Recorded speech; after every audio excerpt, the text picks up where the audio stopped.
지금부터는 코틀린의 함수의 또 다른 특징이라 할 수 있는 함수형 프로그래밍에 대해서 살펴보도록 합시다. 그리고 또한 고차 함수나 람다식을 이용해서 어떻게 우리가 코틀린에서도 함수형 프로그래밍을 구현할 수 있는지 생각해 보도록 합시다. 코틀린은 기본적으로 객체 지향 프로그래밍 언어죠. 자바를 베이스로 만들어져 있고요. 또 자바, 전통적인 객체 지향 프로그래밍 언어인 자바의 모든 특성을 다 이어받고 있습니다. 하지만 함수형 프로그래밍 언어적인 특성을 가지고 있습니다. 함수형 프로그래밍은 코드를 간략하게 하고 또 테스트나 재사용성을 높이고 있습니다. 또한 람다식이나 고차 함수를 통해서 좀 더 깔끔한 프로그래밍 그리고 또한 사이드 이펙트가 없는 프로그래밍을 지향합니다. 특히 순수 함수를 지향하기 때문에 우리가 어떤 프로그래밍을 하는 데 있어서 사이드 이펙트라든가 또는 우리가 예기치 못한 어떤 함수의 행위를 사실상 최소화할 수가 있게 됩니다. 우선 함수형 프로그래밍이 추구하고 있는 순수 함수에 대해서 우선 정리해 보도록 합시다.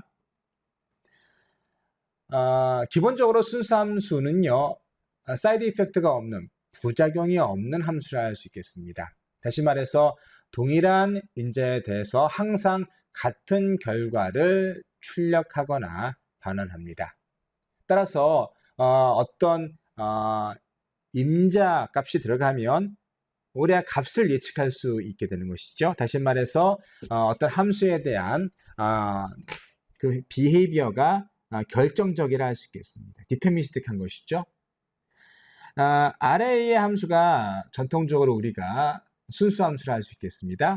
그래서 우리가 들어가는 것이 정해져 있죠. A와 B가 정해져 있고 그리고 함수 내에서는 A와 B만 가지고 계산이 이루어집니다. 다시 말해서 들어간 인자값만을 사용해서 프로세싱이 일어나죠.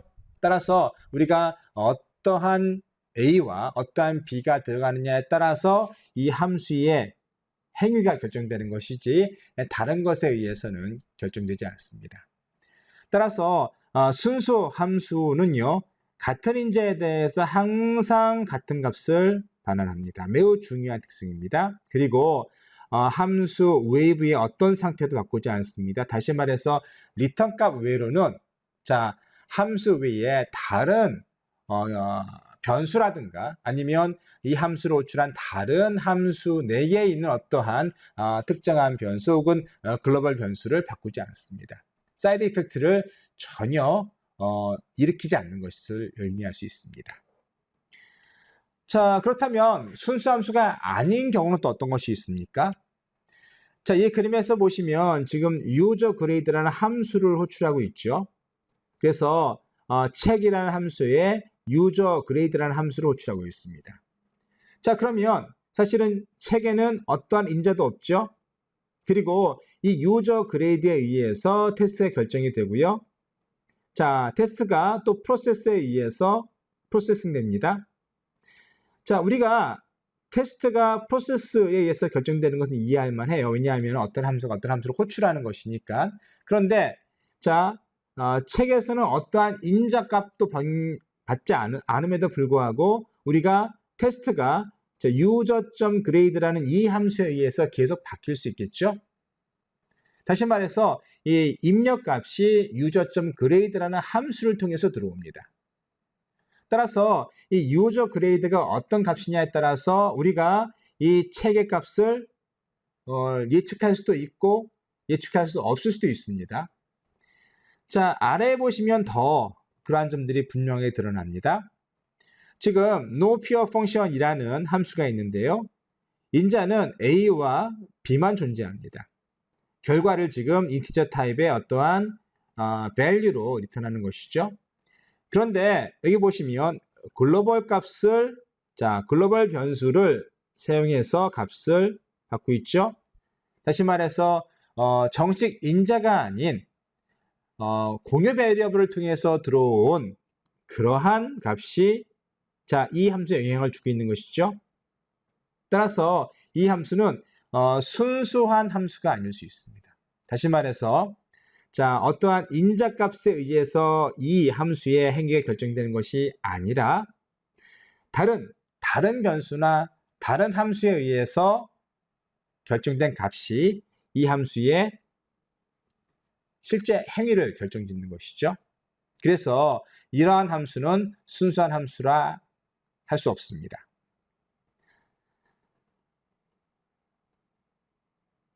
자, 그럼 우리는 왜 순수한 함수를 추구해야 할까요? 우선 순수한 함수를 우리가 만들면 입력과 내용을 분리하고 또 모듈화 할 수 있습니다. 다시 말해서 우리가 어떠한 사이드 이펙트를 줄여가면서 어떠한 함수를 구현할 수 있는 것이죠. 그리고 어떠한 함수가 디터미니스틱해지면 그것을 여기서뿐만 아니라 다른 데에서도 얼마든지 활용할 수 있어요. 왜냐하면 우리가 매개 변수만으로 이 함수를 제어할 수 있기 때문에. 그런데 그 안에 매개 변수가 아닌 다른 변수에 의해서 결정되는 값들이 있으면 혹은 다른 함수에 의해서 어떠한 값이 이 함수에게 영향을 준다고 하면 호출하는 함수가 아니라 다른 함수에 의해서 어떤 입력값이 이 함수에 주어지면 그것은 순수한 함수라 할 수 없는 것이죠.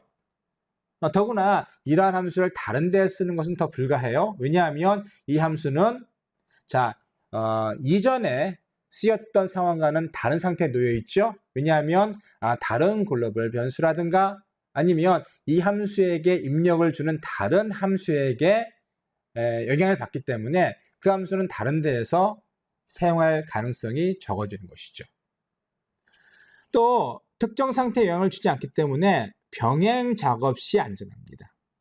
다시 말해서 우리가 여러 개의 프로세스를 놓고 어떠한 함수와 어떠한 함수를 동시에 돌릴 때 서로 독립적으로 돌아가야 되는데 디펜던시가 높아지면 서로 독립적으로 돌아갈 수 없겠죠.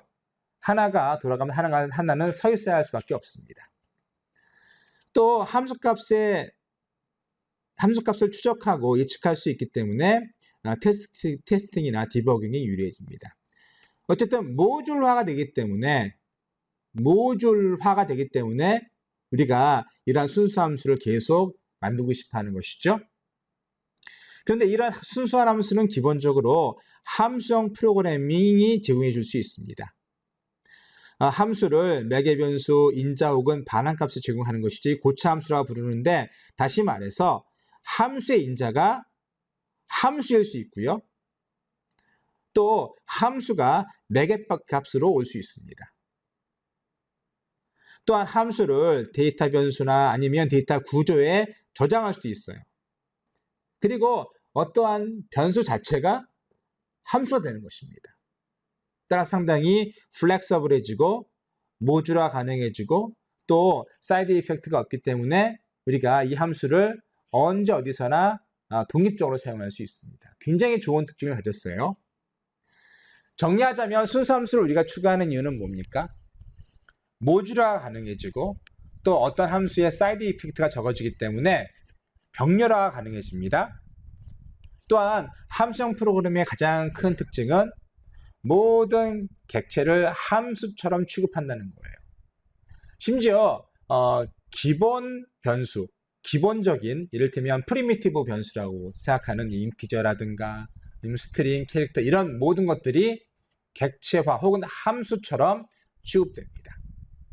그런 것들이 바로 우리가 함수형 프로그래밍을 하는 것이죠. 사실은 함수형 프로그래밍에서는 모든 변수가 함수처럼 취급됩니다. 자, 코틀린에서는 이렇게 순수 함수를 만들기 위해서 람다식이라는 걸 제공해 주고요. 또 이름이 없는 함수를 제공해 줍니다. 우선 람다식을 고려해 보도록 하겠습니다. 자, 람다 익스프레션이란 익명 함수, 이름이 없는 함수의 하나의 형태로서 람다 대수로부터 유래했습니다. 람다식의 예를 보면 다음과 같습니다. 이 식을 보시면 x와 y 값이 들어있고 이 x와 y 값을 어떻게 하는 것입니까? x 플러스 y로 더하는 것이죠. 이것이 람다식입니다. 아주 단순합니다. 자, 람다식에서는 자, 고차함수에서 특히 람다식 자체를 고차함수의 인자로 넘길 수 있습니다. 다시 말해서 지금 위에서 보시는 이 식 자체를 마치 변수로 취급할 수 있다는 것이죠. 그래서 고차함수의 인자로서 이 식 전체를 넘길 수 있습니다. 마치 우리가 어떠한 함수의 매개 변수를 함수로 사용하는 것처럼 자, 어떠한 함수의 인자를 이렇게 람다식으로 넘길 수 있다는 것이죠. 람다식을 함수의 인자로 넘길 수 있다는 겁니다. 좀 어려운가요? 이제 그 예제를 보시면 되는데 우선 1급 객체를 정리해 봅시다. 1급 객체란 다음과 같은 성질을 가진 그러한 객체를 1급 객체라 부릅니다. 우선 1급 객체는 함수의 인자로 전달할 수 있어야 됩니다. 그리고 1급 객체는 함수의 반환값으로 사용할 수 있어야 됩니다. 그리고 1급 객체는 특정한 변수에 담을 수 있어야 됩니다. 그런데 코틀린에서는 함수 자체가 1급 객체처럼 취급을 합니다. 그러면 자, 코틀린에서는 함수를 함수의 인자로 전달할 수 있고요. 다시 말해서 어떤 함수가 이렇게 있으면 자, 이 안에 함수가 또 볼 수 있다는 거죠. 그리고 함수의 반환값, 리턴 값이 함수일 수 있다는 겁니다. 그렇죠? 자, 그 다음에 또 어떤 것이 있어요? 자, 마치 함수를 변수처럼 이렇게 취급할 수 있습니다. 꼭 기억하세요. 코틀린에서는 함수 자체가 1급 객체라는 거예요. 이제 그 예를 하나 볼까요? 자, 우선 고차함수를 이해하셔야 되는데 고차함수는 자, 앞에서 우리가 1급 객체를 우리가 코틀린에서는 함수가 1급 객체라고 했는데 고차함수는 함수를 파라미터로 받고요. 인자로 받고 또 리턴 값을 함수로 리턴할 수 있으면 함수로 되돌릴 수 있으면 그러한 함수를 고차함수라 부릅니다. 자, 그런데 여기 보시면 자, 여기 하이 펑션을 고차함수로 정의했습니다. 왜냐하면 뭐가 파라미터가 지금 이렇게 함수죠. 자, 함수인데 타입만 정해져 있습니다. 따라서 이 타입에 맞는 어떠한 함수도 자, 하이 펑션의 첫 번째 파라미터 sum이라는 파라미터로 들어올 수 있는 거죠. 다시 한번 보세요. 자, 하이 펑션 여기 고차함수는 자, 파라미터 자체가 뭡니까? 함수의 타입이죠. 그러면 이 타입에 맞는 함수가 이 자리에 들어오면 되는 거죠. 그런데 여기 함수의 타입 어떻게 정의되어 있습니까? 자, 입력 인자의 리스트와 출력 인자의 리스트가 있는 거죠. 자, 그래서 어떠한 함수든 입력 인자가 인티저와 인티저 두 개의 인티저이고 출력이 인티저라면 자, 이 자리에서 여기 sum을 대신하는 파라미터로 들어갈 수 있는 거죠. 자, 그런데 보시면 지금 그래서 sum a, b를 실행하고 말죠. 그래서 이 함수를 여기서 실행하고 마는데 그 위를 보시면 이제 이 함수를 어떻게 사용하는지가 나옵니다. 지금 우리가 하이 펑션의 sum이라는 함수는 타입이 int2 int였죠. 그런데 그 함수를 어떻게 정의하는가 하면 요게 람다 함수로 정의한 sum이라는 함수입니다. 자, 람다 함수로 여기 하이 펑션의 sum을 정의한 거죠. 이것은 선언이라 할 수 있겠고요. 그래서 어떠한 1급 객체로서의 함수의 타입을 선언하는 것이고요. 이게 정의입니다. 정의는 뭐죠? x와 x가 들어가서 이 함수를 통해서 x 플러스 y가 계산되는 것이고 또 보시면 자, 더 중요한 것으로 x는 무슨 타입이요? 인티저 타입이고 y도 인티저 타입이고 그리고 x 플러스 y는 인티저 타입이면 되는 거죠. 사실 여기 람다 함수에서는 어떠한 타입도 존재하지 않습니다. 그렇죠? 어떠한 타입도 정의하지 않습니다. 단지 사용할 때 자 여기 x10과 20이 나중에 x와 y로 매핑이 되죠. 그리고 그 자체가 지금 int입니다. 정수예요. 그리고 정수의 덧셈은 결과적인 정수죠. 그래서 결과적으로 이 람다식의 타입은 여기 썸에서 선언한 타입과 같아지겠죠? 자, 이렇게 우리가 고차 함수에 람다식을 이용을 해서 파라미터를 집어넣을 수 있습니다. 자, 람다식은 기본적으로 사이드 이펙트가 없죠. 왜냐하면 이 안에서 다른 함수를 사용하지 않아요. 단순한 함수입니다. 아주 깨끗한 단순한 함수예요. 그래서 기본적으로 순수한 함수라 할 수 있겠습니다. 자, 아래 이렇게 정의가 이렇게 쭉 설명이 있으니까 한번 보도록 하시고요. 자, 그러면 왜 함수형 프로그래밍을 할까요? 앞에서 우리가 함수형 프로그래밍의 특징을 살펴본 것처럼 자, 프로그램을 모듈화 시켜서 디버깅이나 테스팅하기가 쉬워질 수 있습니다. 사실은 어떤 프로그램을 개발할 때 테스팅이 가장 어려운 단계고요.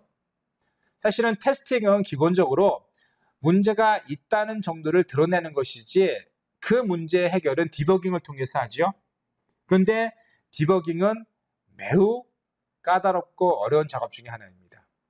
테스트는 그냥 문제가 있습니다 라는 정도만 이야기해 주지만 디버깅은 문제가 어디에 있습니다를 찾아야 되는 것이잖아요. 그래서 디버깅이 훨씬 까다롭고 어렵습니다. 테스팅은 더구나 문제가 있다는 걸 보여주는 것이죠. 문제가 없다는 걸 보여주지 않습니다. 좀 말을 좀 여러분께서 잘 이해하셔야 돼요. 테스팅은 문제가 있다는 것을 보여주는 것이지 문제가 없음을 보여주는 것은 또 다른 얘기입니다. 보통 우리가 그래서 테스트 같은 경우는 validation이라는 얘기를 쓰고요. 그리고 문제가 없다는 것을 보여주기 위해서는 verification이라는 과정을 거쳐야 됩니다. 자, 람다식을 표현해서 사용하면 훨씬 생산성이 높습니다. 왜냐하면 당연히 디버깅하기가 쉽고 그리고 테스팅하기가 쉽기 때문에 당연히 우리 프로덕터빌리티가 높아질 수밖에 없는 거죠. 그리고 람다식과 고차 함수를 사용해서 다양한 함수의 조합을 할 수 있고 또 그러한 조합을 통해서 훨씬 더 파워풀한 프로그래밍을 할 수 있습니다. 아래에 함수형 프로그램에 대한 정의와 정리가 나오기 때문에 한번 쭉 읽어보세요. 이제 우리가 함수형 프로그래밍 할 수 있는 또 다른 준비를 해봅시다. 그래서 이제 고차 함수와 람다식을 좀 더 한 걸음 더 들어가서 이해해 보도록 합시다. 자, 고차 함수의 형태를 우선 살펴보면 일반 함수를 인자나 반환값으로 사용하는 것이 고차 함수입니다. 다시 말해서 함수를 인자나 파라미터라든가 반환값, 리턴 값으로 사용하는 것을 고차 함수라 우리가 이해할 수 있고요. 자, 아래에 보시면 고차 함수의 이해가 나옵니다. 보시면 지금 뮬 안에 뭐가 들어있어요? 자, 함수에 어떠한 선언이 들어있죠? 아예 이렇게 함수 자체에 함수를 집어넣을 수 있으면 그것을 우리가 고차 함수라 할 수 있습니다. 그래서 섭에서 나온 값이 뮬의 파라미터로 다시 들어가는 것이죠. 자, 썸은 어떻게 계산됩니까? a 플러스 b이고요. 뮬은 지금 a 곱하기 b죠. 그래서 썸에서 나온 값이 어떻게 들어가죠? 뮬의 첫 번째 파라미터로 들어가서 나머지 파라미터와 함께 곱해지는 거죠. 자, 이렇게 우리가 고차 함수를 만들 수도 있고요. 또 보시면 이번에는 i의 함수가 리턴 값으로 옵니다. 그래서 보시면 썸은 그냥 우리가 앞에서 본 그 썸입니다. 자, 그래서 어떤 두 개의 파라미터 a, b가 들어오고 a와 b의 값을 더해서 리턴하는 것이죠. 그런데 보시면 여기 프린터 ln 펑션, 프린트 펑션이 있고 프린트 펑션을 보면은 어떻습니까? 자, 리턴 값으로 뭘 주죠? 이 함수의 사용을 보여주는 거죠. 그래서 이 함수를 리턴 값처럼 사용하고 있습니다. 이제 우리가 코틀린에서는 람다식을 구성을 해서 이렇게 어떠한 함수의 인자로 전달할 수도 있고 또 그 람다식 자체가 어떠한 함수의 그 리턴 값으로 될 수가 있습니다. 이제 람다식을 좀 더 한 걸음 더 들어가서 들여다보겠습니다.